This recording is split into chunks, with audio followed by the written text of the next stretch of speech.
40년 동안 부산 도심을 가로지르는 동천의 수질을 개선하기 위한 다양한 사업들이 진행됐지만 악취와 오염은 여전합니다. 무려 4천억 원의 혈세가 성과 없이 낭비한 모양새가 됐습니다. 부전천 생태하천 복원 사업이 재추진됩니다. 지난해 이미 부산시 설계가 부적합 판정을 받아 설계비 23억 원만 쓰고 사업이 백지화됐는데 오락가락 행정에 대한 불신만 깊어지고 있습니다. 부산 지역 유료도로도 혈세 먹는 하마가 됐습니다. 잘못된 통행량 예측으로 혈세까지 들여서 사업자의 수익을 보장해주고 있는데 재협약 없이는 통행료를 낮출 수도 보전금 지급을 중단할 수도 없습니다. 중부지방을 중심으로 폭염특보가 발령되는 가운데 부산은 당분간 장마는 소강 상태를 보이겠고 낮 최고 기온이 27도를 웃도는 무더운 날씨가 이어질 전망입니다. 여러분 안녕하십니까? 헬로티비 뉴스 부산입니다. 행정의 잘못된 판단으로 혈세가 낭비되고 있는 현장 연속 보도합니다. 먼저 수천억 원이 투입됐지만 수질 개선 효과는 미미하고 여전히 악취가 풍기고 있는 동천 수질 개선 사업을 취재했습니다. 보도에 김한식 기자입니다. 회색물로 가득 찬 하천. 수면 위에는 정체 모를 부유물과 각종 쓰레기까지 둥둥 떠다닙니다. 부산의 도심을 가로지르는 동천의 모습입니다. 하천 바닥에 가라앉아 있는 침전물을 나뭇가지로 긁어봤더니 물이 순식간에 시커멓게 변합니다. 제가 직접 동천의 물을 떠서 확인해 보겠습니다. 위에서 보는 것처럼 뿌옇진 않지만 심한 악취가 풍기고 있습니다. 악취를 제거하기 위해 지난 2010년 60억 원이 넘는 예산을 투입해 하루 5만 톤의 바닷물을 동천 상류에 공급했지만 상황은 여전합니다. 매년 되풀이되는 악취에 시민들도 고통입니다. 아이고 냄새가 너무 많이 나고 이게 옛날부터 동천이 이런 식으로 이랬대요. 근데 빨리 이게 개선이 안 되네. 그래도 물이 이거 맑은 그게 아니거든요. 충충하게 그래 보이니까 썩는 냄새 있잖아요. 그저 하수구에서 나오는 그런 썩는 냄새. 그런 냄새가 아직까지 풍기거든요. 동천 수질을 개선하기 위해 그동안 다양한 사업들이 진행돼 왔습니다. 오염된 물의 유입을 막기 위해 동천과 연결된 지류 준설 공사에 지금까지 200억 원이 넘는 예산이 투입됐습니다.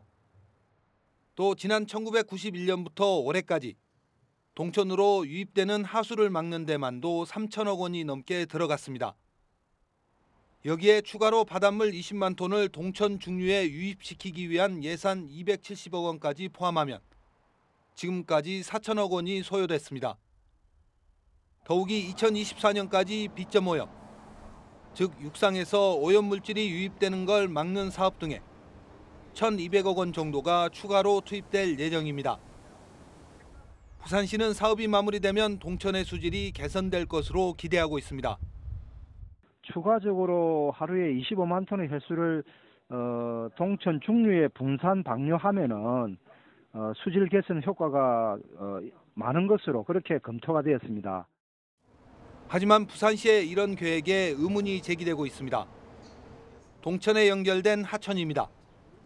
한눈에 보기에도 심각하게 오염된 물이 동천으로 계속 흘러들어오고 있습니다. 이런 문제를 개선하지 않고 바닷물 방류량만 늘린다면 반짝 효과에 그칠 수 있다는 지적입니다. 5만 톤의 실패 사례가 있는데 20만 톤을 희석시킨다. 물론 처음에는 좋아질 거라고 생각이 듭니다만 그것도 차츰차츰 좀 이제 나빠지는 경향이 있을 거라고. 앞으로도 천문학적인 예산이 투입될 동천 수질 개선 사업. 이전에 투입된 그리고 앞으로 투입될 예산이 혈세 낭비로 기록되지 않도록 철저한 관리와 계획이 필요합니다. 헬로티비 뉴스 김한식입니다.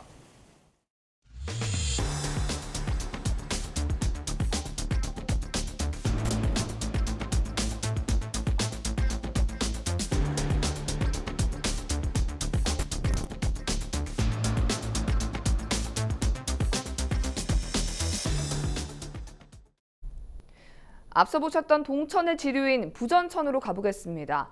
40년 가까이 콘크리트로 덮여 있었는데 사실 지난 2015년부터 생태하천으로의 복원 사업이 추진됐지만 예산만 쓰고 시민들의 신뢰를 잃었습니다. 김현정 기자의 보도입니다.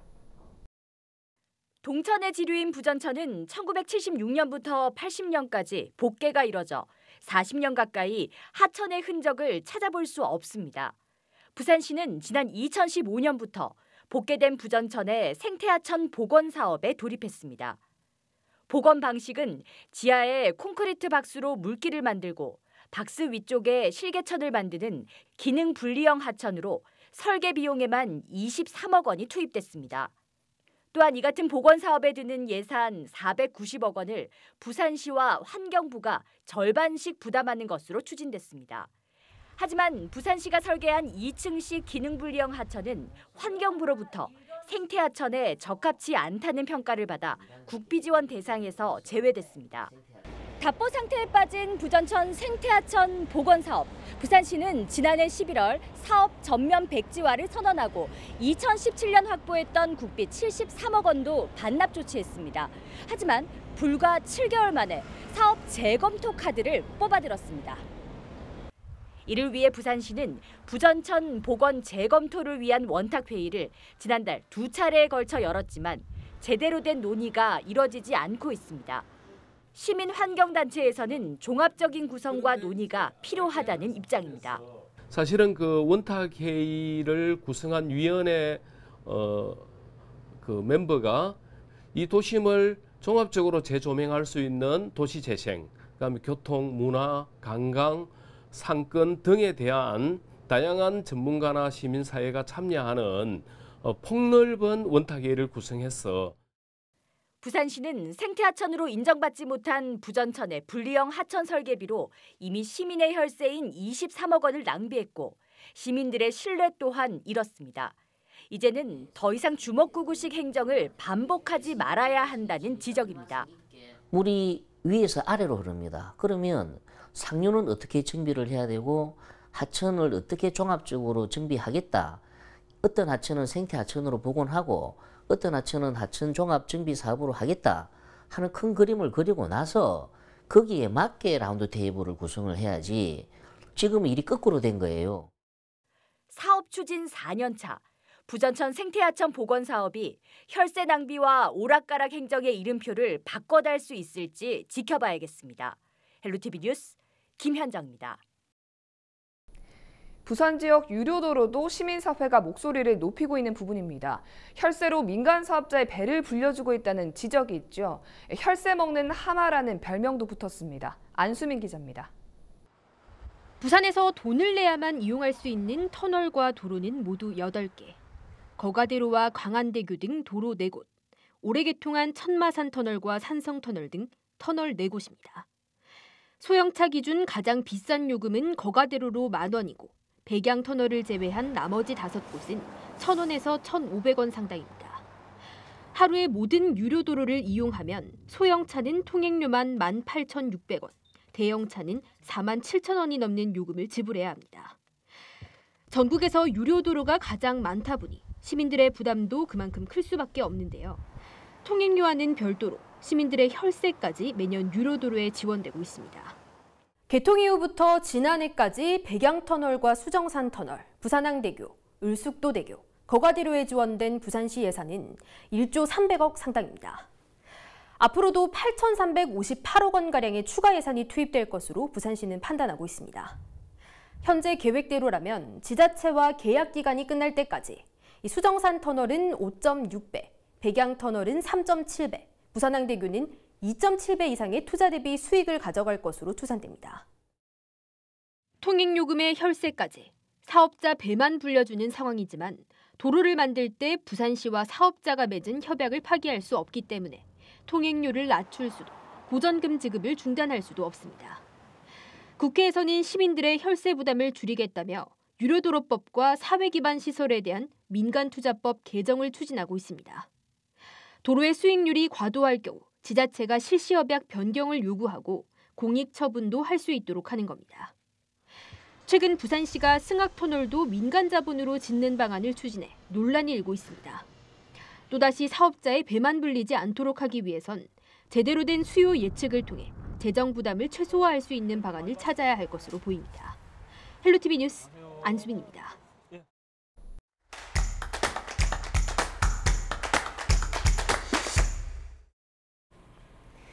지난해 6.13 지방선거가 치러진 후 벌써 1년이라는 시간이 흘렀습니다. 이 취임 후 1년을 돌아보는 이슈피플, 오늘은 정미영 금정구청장과 이야기 나눠보겠습니다. 네, 안녕하세요, 청장님. 안녕하세요. 네, 벌써 취임 후 1년이라는 시간이 흘렀습니다. 시간이 굉장히 빠른 것 같습니다. 그 간 어떻게 보내셨는지 또 뭐 소회도 남다르실 것 같고 어떠신가요? 네, 지난 1년간의 시간이 눈 깜짝할 사이에 지나간 것 같습니다.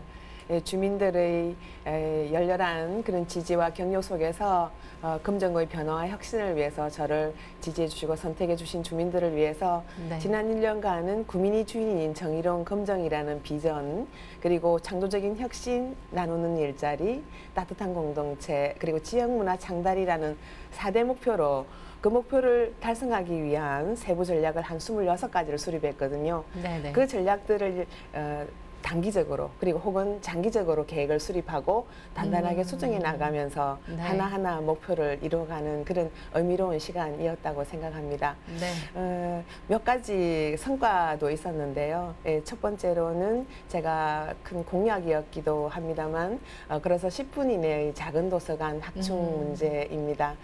은빛 사랑채 작은 도서관 혹은 벽산 블루밍 작은 도서관, 그리고 레미안 장전 아파트 도서관뿐만 아니라 부곡일동 주민센터나 부곡사동 주민센터 그리고 소동 지역의 주민센터에도 특화된 도서관들을 마련해서 이 도서관들에서 육아나 항노화 등 다양한 프로그램들이 이루어지고 주민들이 모여서 소통하면서 따뜻한 공동체의 복원을 위한 그런 거점으로 거듭나게 했고요. 그리고 또 큰 성과는 금사 해동동 지역이 금사공업 지역의 침체로 많은 주민들이 빠져나가고 좀 활력이 죽어 있는 상태인데 도시재생 뉴딜 사업으로 선정이 되어서 알고 계시죠?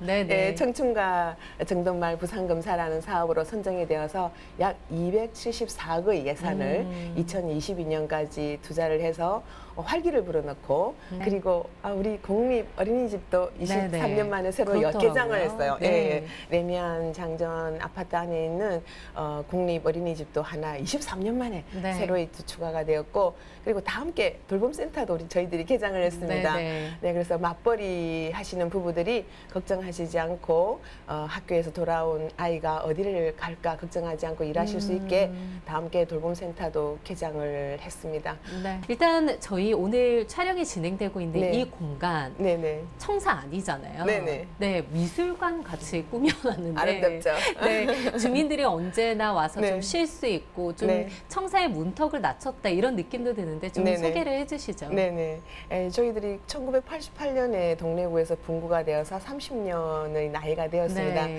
지금 저희들이 앉아있는 이 건물은 1991년에 개관이 되어서 약 28년, 28살의 나이를 자랑하고 있는데 역시나 과거의 건물답게 관공서 건물답게 매우 딱딱한 구조로 되어 있어요. 그랬었죠. 근데 이제 죽어 있는 공간 그리고 활용이 되지 않는 짜투리 공간이나 복도 이런 공간들이 주민들이 와서 편하게 쉬실 수도 있고 또 직원들이 가끔 업무 시간 중에도 마음이 좀 여유롭게 쉴 수 있는 공간이 필요하다고 생각을 해서 공간들을 지금 보시는 바와 같이 이렇게 컨테이너형 공간으로 꾸민 공간도 있고 그리고 지난 30년의 역사를 볼 수 있는 그런 사진들로 이렇게 정리가 된 공간도 있고요. 그리고 명화들로 아름답게 장식된 공간도 있고 그리고 또 1층 공간 앞쪽에는 또 차도 한 잔 마시면서 소담소담 얘기를 나눌 수 있는 그런 파라솔형 공간으로도 만들었습니다. 여기 이제 공간들은 우리 직원들이 업무를 하는 공간일 뿐만 아니라 국민들이 찾아와서도 언제든지 소통하시고 쉴 수 있는 그런 힐링의 공간이 되었으면 하는 바람이고 많은 애용 바랍니다. 그렇군요. 일단 뭐 금정구를 좀 살기 좋은 동네로 만들기 위해서 뭐 여러 가지 일들을 해오셨지만 특히 좀 개인적으로도 취재를 하면서 많이 달라졌다 느낀 부분이 서동 고갯길이었거든요. 선제적 쓰레기 미수거를 해서 눈에 띄는 성과를 냈고 뭐 그 외에도 뭐 많은 성과가 있습니다만 특히 좀 중요한 의미가 있는 부분이 주민들이 함께 해서 이런 마을을 만들었다 이런 데 또 의미가 있는 것 같거든요. 좀 말씀 말씀해 주시죠. 네네. 그 부분에 대해서. 좀 안타깝게도 소동 네. 지역의 동맥에 해당되는 곳이 소동로입니다. 그런데 소동로에 버스도 많이 다니고 차들도 많이 다니는 공간임에도 불구하고 검은 쓰레기 봉투가 양쪽에 늘 네. 적재되어 있었어요. 그래서 너무나 고민스럽기도 하고 또 그 비용이 만만치도 않아서 선제적인 그 미수거를 하기 전에 한 3주 전부터 주민들에게 앞으로는 이제 무단 투기에 대한 저희들의 수거를 하지 않겠다는 홍보를 현수막을 거는 등 다양하게 이제 홍보를 하고 주민들과 함께 캠페인도 벌리고 그렇게 했었습니다.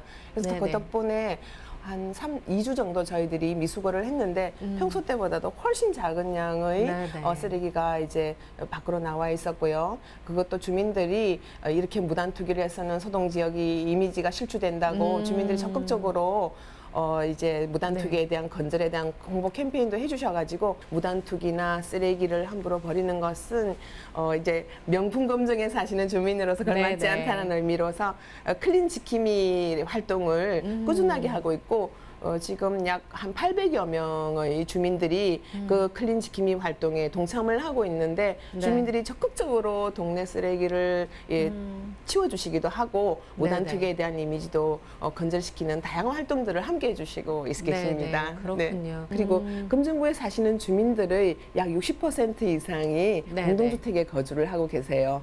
그런 분들의 서비스 질적 향상 그리고 주거 환경의 삶의 만족도를 넓히기 위해서 우리 금정구의 공동주택 관리 지원 팀을 신설을 하고 또 지원팀을 지원하는 공동주택 관리 지원단이라고 전문가 집단으로 이루어진 지원단을 구성을 해서 현장으로 찾아가서 의문점에 답을 해드리는 현장 찾아가는 현장 컨설팅을 하고 있습니다.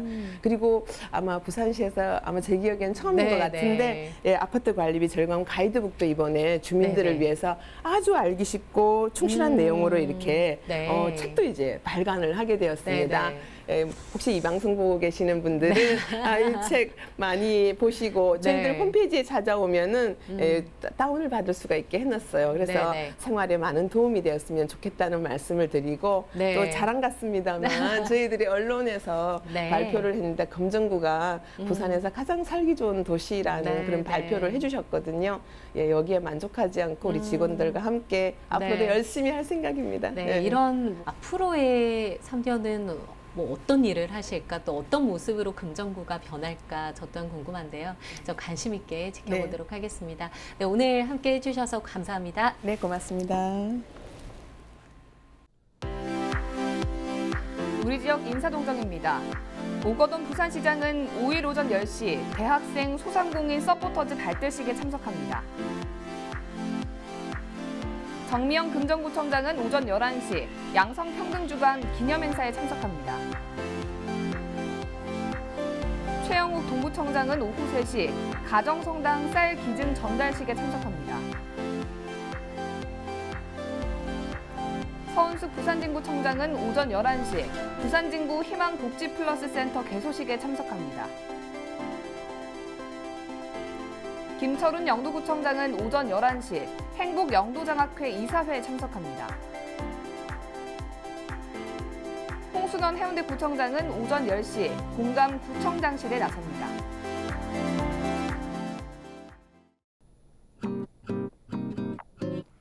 (7월 5일) 기상정보입니다. 5일 금요일 부산 지역 아침 최저기온 22도, 낮 최고기온 28도 예상됩니다. 미세먼지 농도는 보통 수준을 보이겠습니다. 전국 날씨입니다.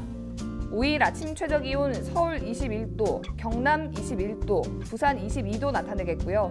낮에는 서울 33도, 경남 30도, 부산은 28도 보이겠습니다. 중부지방은 맑겠지만 남부지방과 제주도는 가끔 구름 많겠습니다. 바다 날씨입니다. 동해상에는 맑은 가운데 남해상은 천문조에 의해 바닷물의 높이가 높은 기간입니다. 주간 날씨입니다. 당분간 비 소식 없이 덥다가 다음 주 수요일에 비가 내릴 전망입니다.